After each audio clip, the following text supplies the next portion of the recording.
नमस्कार दोस्तों, स्वागत करता हूं आज की इस वीडियो में। आज हम 12th क्लास के फिजिक्स का टॉप 30 ऑब्जेक्टिव क्वेश्चन करने वाले हैं जो आपके एग्जाम बिहार बोर्ड एग्जाम 2022 के लिए बहुत ही इंपॉर्टेंट बनता है।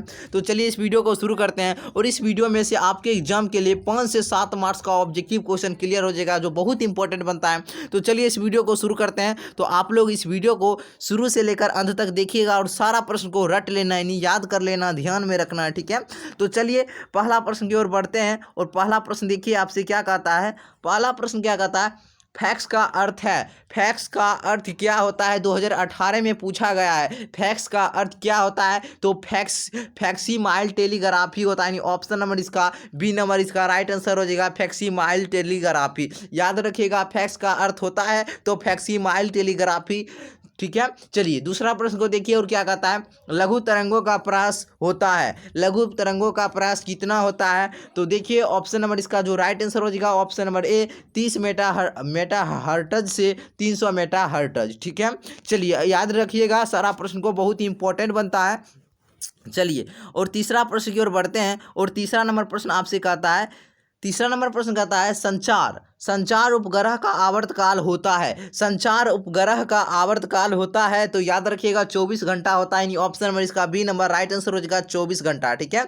चलिए चौथा नंबर प्रश्न को देखिए और खास इंपॉर्टेंट बनता है और 2022 में पूछे जाने की संभावना है, ठीक है। आयाम मोडुलन सूचकांक का मान होता है। आयाम मोडुलन सूचकांक का मान होता है तो 0 तथा 1 के बीच होता है। यानी ऑप्शन नंबर इसका सी नंबर राइट आंसर हो जाएगा 0 तथा 1 के बीच, ठीक है। चलिए अगला प्रश्न की ओर बढ़ते हैं और प्यारे छात्रों, अगर आपको वीडियो पसंद आता है तो प्लीज आप लोग लाइक कीजिएगा। अगर वीडियो पसंद नहीं आता हो तो लाइक डिसलाइक कर सकते हैं, ठीक है। तो प्लीज वीडियो पसंद आता है तो लाइक जरूर कीजिएगा, ठीक है। चैनल पर पहली बार है तो सब्सक्राइब जरूर कर लीजिएगा। चलिए पांचवा नंबर प्रश्न कहता है, वैसी युक्ति जो मोडुलन तथा विमोडुलन दोनों का कार्य करता है उसे कहते हैं। वैसी युक्ति जो मॉडुलन तथा विमॉडुलन दोनों का कार्य करता है उसे क्या कहते हैं, तो याद रखिएगा मोडेम कहते हैं। क्या कहते हैं, मोडेम कहते हैं। ऑप्शन नंबर इसका सी नंबर प्यारे छात्रों राइट आंसर हो जाएगा मोडेम, ठीक है। चलिए अगला प्रश्न की ओर बढ़ते हैं और क्वेश्चन नंबर 7 को देखिए। प्रश्न नंबर 6 कहता है,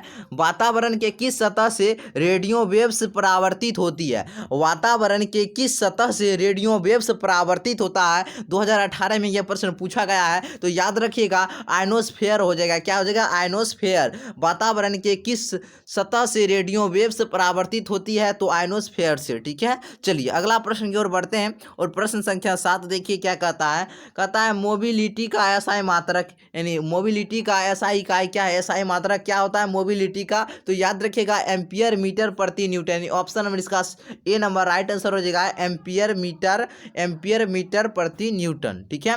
चलिए अगला प्रश्न की ओर बढ़ते हैं और अगला प्रश्न देखिए क्या कहता है। क्वेश्चन नंबर 8 कहता है, मॉडुलन कितने प्रकार के होते हैं। मॉडुलन कितने प्रकार के होते हैं, तो 3 प्रकार के होते हैं। याद रखिएगा 3 प्रकार के। मॉडुलन कितने प्रकार के होते हैं, तो 3 प्रकार के होते हैं, ठीक है। चलिए 9 नंबर प्रश्न को देखिए कहता है, मॉडुलन के विपरीत प्रक्रिया को कहते हैं। मॉडुलन के विपरीत प्रक्रिया को क्या कहते हैं, तो याद रखिएगा मॉडुलन के विपरीत प्रक्रिया को हम विमॉडुलन कहते हैं। ऑप्शन नंबर इसका प्यारे छात्रों ए नंबर याद रखिएगा विमॉडुलन, ठीक है। चलिए अगला प्रश्न की ओर बढ़ते हैं और देखिए अगला प्रश्न आपसे क्या कहता है।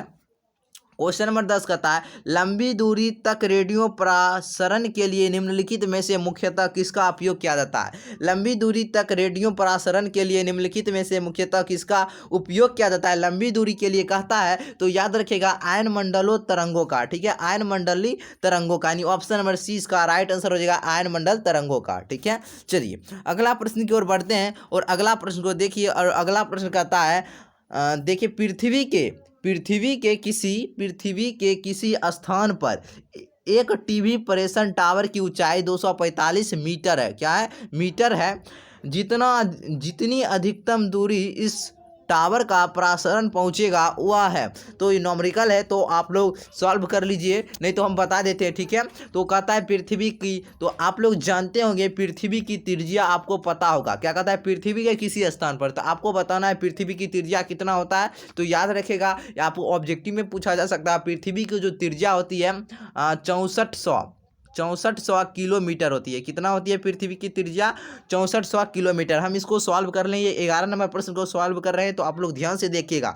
और इसकी देखिए ऊंचाई, ऊंचाई कितना दिया हुआ है, तो ऊंचाई जो दिया हुआ है h बराबर दिया हुआ है, ऊंचाई को हम h से डिनोट करते हैं, तो h लिख दिए। और क्या कितना दिया ऊंचाई? 445 मीटर, ये मीटर है। तो किलोमीटर में इसको हम बदल लेते हैं, चूँकि हमको किलोमीटर में आंसर चाहिए, और चूँकि ये किलोमीटर में है तो इसको हम भी किलोमीटर में बदल लेते हैं। हम किलोमीटर में बदलने के लिए क्या करना पड़ता है? 245 में गुना कर देना है 10 की घात 3, यानी 1000 से गुना कर देना है, ठीक है। और इसका हमको निकालना, और कहता है इसकी दूरी यानी डी निकालना है। क्या निकालना है? तो डी बराबर आपको फार्मूला पता होगा।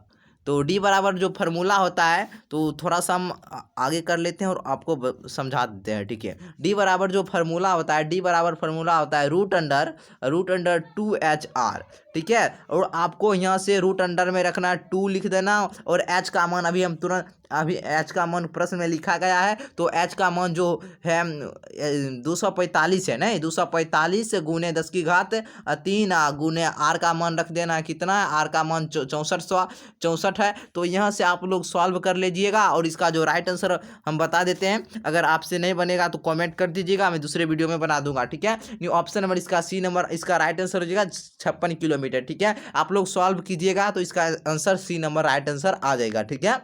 चलिए, अगर जिसका भी बन जाता है तो कमेंट में यस कर दीजिएगा, ठीक है। 11 नंबर प्रश्न लिखकर यस कर दीजिएगा, ठीक है। जिसका बन जाता है, ठीक है, 56 ही आएगा, 56 किलोमीटर, ठीक है। चलिए, और 12 नंबर प्रश्न को देखिए।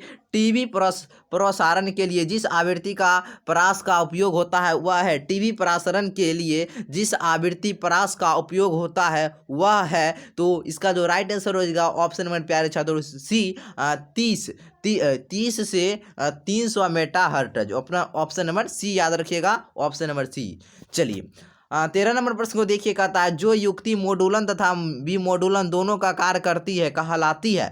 जो युक्ति मॉड्यूलन तथा विमॉड्यूलन दोनों का कार्य करती है कहलाती है, तो याद रखिएगा वह क्या कहलाती है? वह क्या कहलाती है? Option number D. अभी तुरंत बताएं, इससे पिछली वीडियो, इससे थोड़े ही वाला, इससे मतलब 2-4 प्रश्न के पीछे बताए हैं ये प्रश्न। मोडेम कहलाते हैं। क्या कहलाते हैं? मोडेम कहलाते हैं। चलिए, अगला प्रश्न की ओर बढ़ते हैं। 14 नंबर प्रश्न देखिए, क्या कहता है? प्रकाशिक तंतु का सिद्धांत है। प्रकाशिक तंतु का सिद्धांत किस पर आधारित है? तो पूर्ण आंतरिक परावर्तन पर आधारित है, ठीक है। यानी ऑप्शन नंबर इसका सी नंबर राइट आंसर हो जाएगा, प्रकाश का पूर्ण आंतरिक परावर्तन। चलिए, 15 नंबर प्रश्न को देखिए, कहता है 15 नंबर प्रश्न है, प्रकाशीय तंतु है तो संप्रेषण एवं तरंग निर्देशक दोनों है, ठीक है। यानी ऑप्शन नंबर इसका सी नंबर राइट आंसर हो जाएगा, संप्रेषण लाइन एवं तरंग निर्देशक दोनों, ठीक है। चलिए, अगला प्रश्न की ओर बढ़ते हैं, और अगला प्रश्न देखिए क्या कहता है।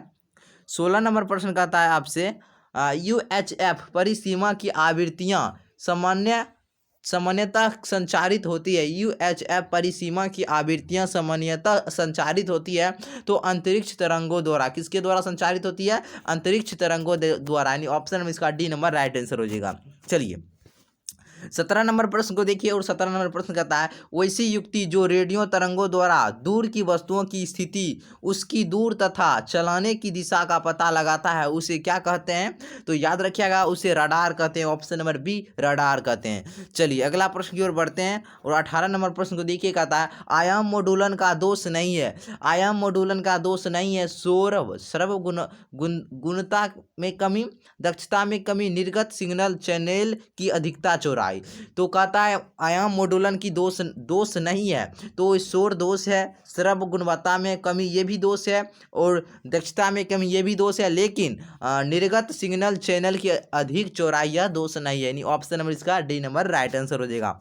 चलिए, 19 नंबर प्रश्न को देखिए, कहता प्रकाशीय तंतु के लिए सामान्यतः क्रांति कोण का मान होता है। प्रकाशीय तंतु के लिए सामान्यतः क्रांति कोण का, प्रकाशिक तंतु पूछता है तो इसके लिए मान होता है जो 77 डिग्री होता है। क्या? 77 डिग्री, ऑप्शन नंबर डी याद रखिएगा। चलिए, 20 नंबर प्रश्न को देखिए, कहता है माइक्रोफोन द्वारा होता है। माइक्रोफोन द्वारा होता है, ऑप्शन देखिए, और माइक्रोफोन द्वारा क्या होता है? इसका option number B number right answer हो जाएगा, ध्वनि दाब का विद्युत वोल्टता या धारा में परिवर्तन होता है, ठीक है।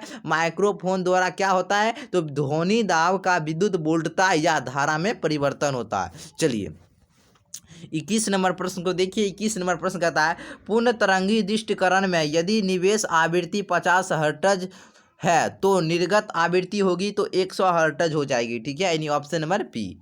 चलिए अगला प्रश्न को देखिए और 22 नंबर प्रश्न आपसे कहता है मॉड्यूलन वह युक्ति है जिससे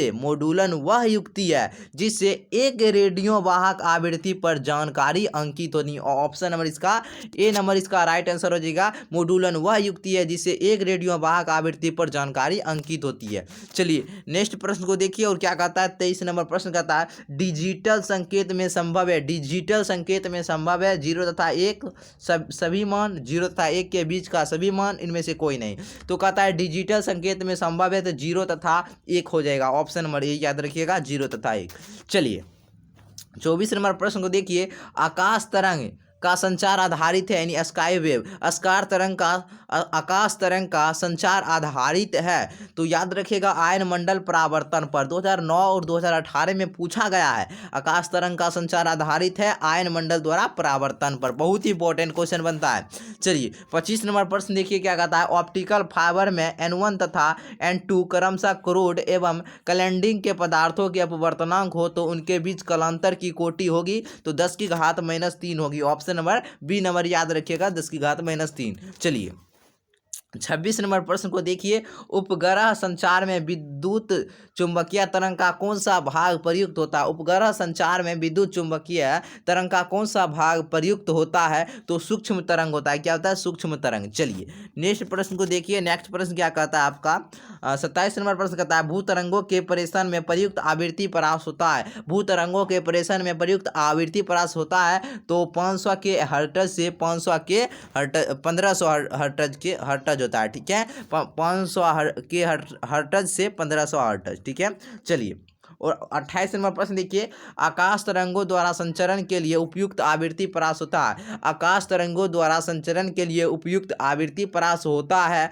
तो ऑप्शन नंबर इसका सी नंबर राइट आंसर हो जाएगा 2 मेगाहर्ट्ज से 20 मेगाहर्ट्ज। ठीक है चलिए 29 नंबर प्रश्न देखिए क्षीणता को मापने के लिए निम्नलिखित में कौन मात्रक सही है। क्षीणता को मापने के लिए निम्नलिखित में से कौन मात्रक सही है। डेसिबल ओम एम्पियर वोल्टता 2021 में पूछा गया है। और प्यारे छात्रों 29 नंबर प्रश्न का जवाब जो भी जानते हैं वह मेरे कमेंट बॉक्स में ABCD जो इसका राइट आंसर हो जाएगा वह आप लोग मेरे को बताइएगा। ठीक है कमेंट बॉक्स में 29 का जवाब। ठीक है अगर नहीं जानते तो मैं दूसरे वीडियो में बोल दूंगा। ठीक है चलिए और 30 प्रश्न है तो फिर मिलते हैं अगली वीडियो में। प्यारे छात्रों अगर वीडियो पसंद आया हो तो ज़रूर आप लोग लाइक कीजिएगा। ठीक है वीडियो को जरूर लाइक कीजिएगा। चैनल पर जो भी आए हैं तो चैनल को रेड कलर का जो सब्सक्राइब लिखा होगा सब्सक्राइब जरूर कर लेंगे। ठीक है चलिए फिर मिलते हैं अगली वीडियो में। तब तक के लिए जय हिंद वंदे।